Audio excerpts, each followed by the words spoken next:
ಯೆಹೋವನೇ ನಿನಗೆ ನಿತ್ಯ ಪ್ರಕಾಶವಾಗಿರುವನು. ನೀನು ದುಃಖಿಸುವ ದಿನಗಳು ಕೊನೆಗಾಣುವವು. ಯೆಶಾಯ 60:20.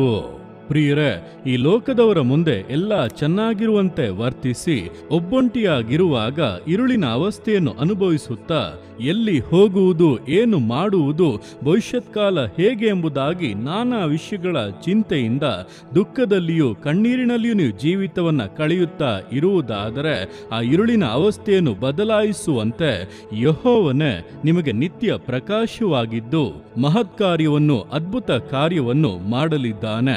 ಯಾಕೆಂದರೆ ನಿಮ್ಮ ಜೀವಿತ ಆತನಿಗೆ ಬಹಳ ಅಮೂಲ್ಯ. ನಿಮಗೋಸ್ಕರ ಜೀವವನ್ನೇ ಕೊಟ್ಟ ಮೇಲೆ ಮಿಕ್ಕ ಎಲ್ಲವನ್ನೂ ಕೊಡದೇ ಇರುತ್ತಾನೋ? ಖಂಡಿತ ಕೊಡುತ್ತಾನೆ. ನಿಮ್ಮ ದುಃಖದ ದಿನಗಳು ಕೊನೆಗಾಣುತ್ತವೆ.